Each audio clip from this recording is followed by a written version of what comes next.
You send the proposal. The client replies, "This looks great. What do you charge?" You already know the number. You calculated the hours. You understand the result. You know how much thought, skill, and responsibility the work requires. But before you type the price, something changes. You lower it. Then you add, "But I am flexible." Maybe you include an extra revision before they ask. Maybe you promise a faster deadline for the same fee. Maybe you are an employee, not a freelancer, and the same pattern appears differently. Your responsibilities grow. Everyone begins depending on you, but you never ask for the title or salary that should come with the role. You call it being reasonable. But sometimes reasonable is just fear wearing professional clothes. Here's the strange part. The people who undercharge are often the ones who care deeply. They notice details, understand the client's pressure, and do not want anyone to feel disappointed. Those qualities make their work valuable. But without boundaries, those same qualities teach them to make themselves cheaper. This is not only a pricing problem, it's a self-trust problem. You are going to learn how to recognize the approval price and use a 4-step value ladder to ask for fair compensation without becoming arrogant or fake. Because the goal is not to charge the highest number you can get away with. The goal is to stop charging a hidden fee to yourself. The approval price is the amount of money, time, energy, or opportunity you give away to reduce the risk of someone disliking your request. You are not buying their approval with cash, you're buying it with pieces of your own work. The first form is the early discount. Nobody has rejected your price. Nobody has negotiated. Nobody has even seen the offer.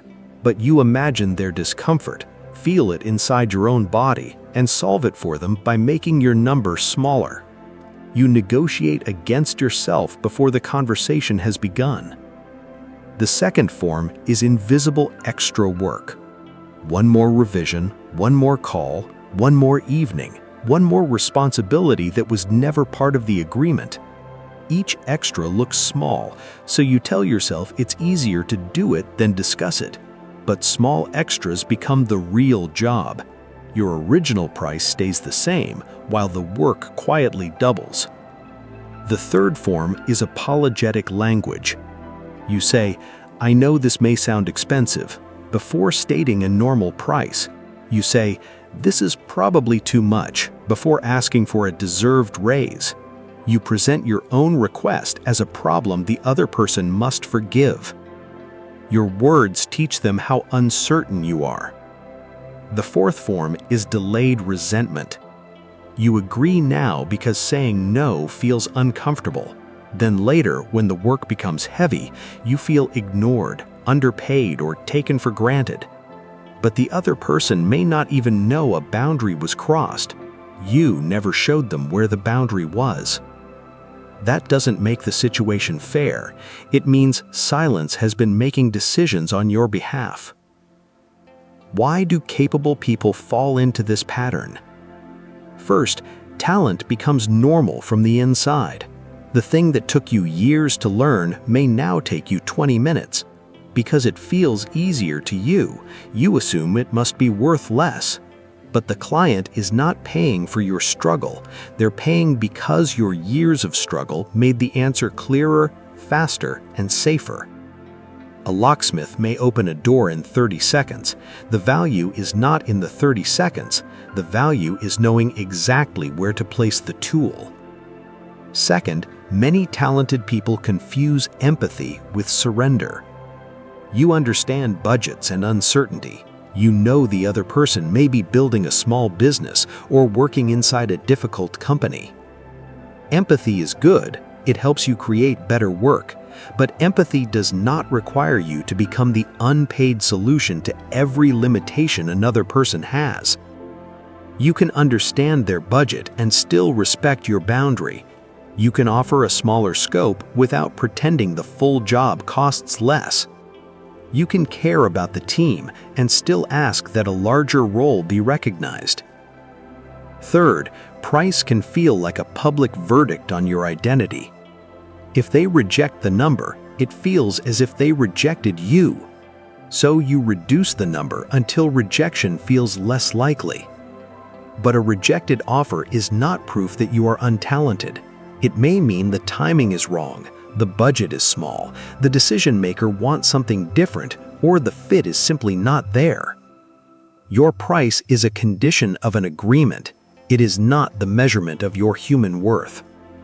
And that difference matters, because when your identity is tied to every yes, you'll keep paying for acceptance. Undercharging can look generous at first. Over time, it changes the work. You rush because you need more clients. You lose the time required to think deeply. You begin resenting work you once loved, and eventually the quality suffers. A fair price does not only protect you, it protects the attention, honesty, and patience the work needs. This is why charging less is not always kindness. Sometimes it's a promise you can't keep without abandoning yourself. So how do you change this without turning into someone who talks about money all day, exaggerates every result, or treats people like numbers? You don't need a louder personality. You need a clearer way to see and explain value. Here's how. Use the value ladder. The first step is result. Stop beginning with the task. Begin with what changes because the task is done well. A designer may be making an offer easier to understand and trust. An editor may be protecting attention and removing confusion. An employee may be keeping a project moving or carrying responsibilities that once belonged to a senior role.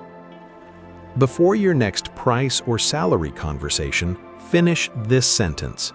Because of my work, this person or team can now. If you cannot name the result, do not invent one. Ask better questions. What is taking too long? What keeps breaking? What decision is being delayed? What would success look like 3 months from now? The clearer the problem becomes, the less your price has to depend on confidence alone. The second step is evidence. Your mind forgets proof when you feel nervous, so do not keep your evidence only in your memory. Create a simple record. Write down useful outcomes, difficult problems you solved, repeat work, responsibilities added, hours saved, and errors prevented. The purpose is not to admire yourself. It is to enter important conversations with facts instead of a mood. Your evidence may be a before and after example, a returning client, a project you rescued, a system you improved, or a responsibility you now own without supervision. Quiet work still needs visible proof.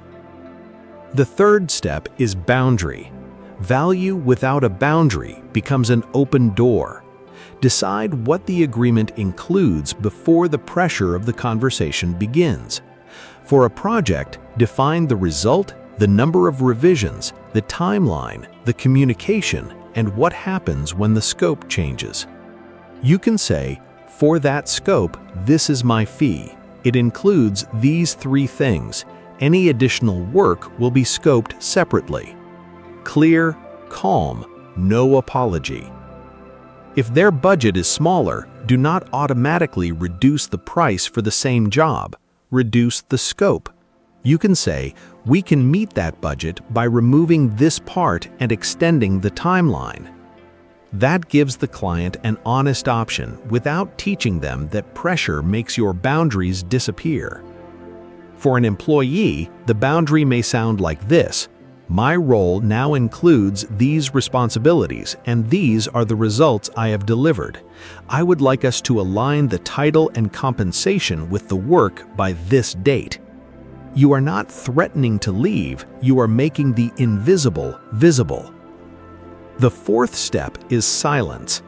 State the number or request, then stop rescuing the other person from the moment. This may be the hardest step. Silence can make your body believe something has gone wrong.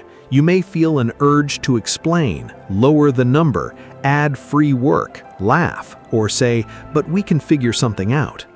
Let the silence exist. The other person may simply be thinking. They may be checking a budget. They may be deciding which question to ask. Their pause is not an emergency. Practice one clean breath before speaking again. Result, evidence, boundary, silence. That is the value ladder.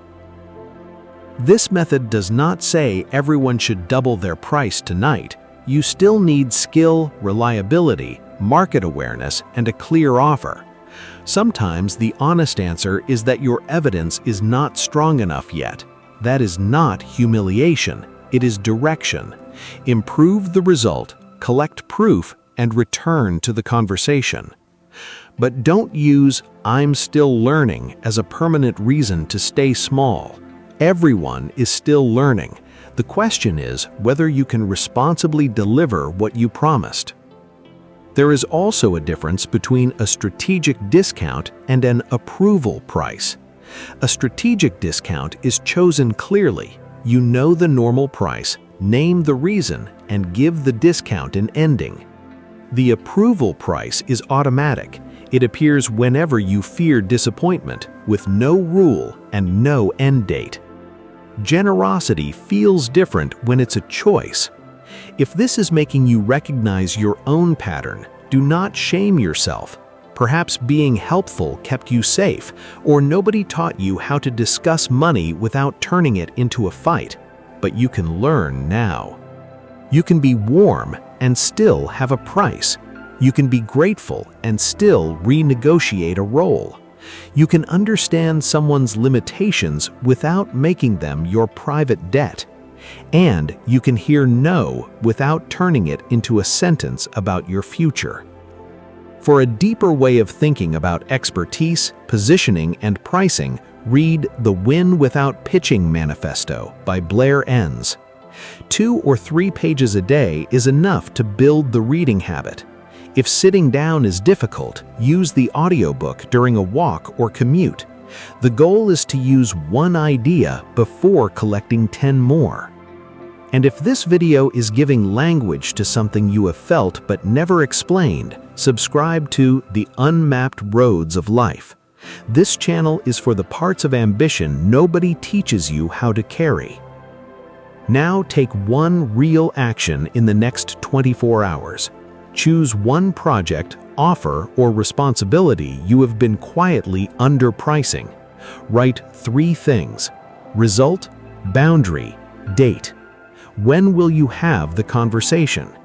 If you want, put your commitment in the comments using only this format: result, boundary, date. You do not need to post private numbers. You only need to stop hiding the decision from yourself. Your next level may not require more talent. It may require you to stop making your talent cheaper so other people can feel comfortable before they have even asked. Charge for the result, show the evidence, protect the boundary, hold the silence. Your work does not become more valuable when someone finally gives you permission to value it. It becomes sustainable when you do.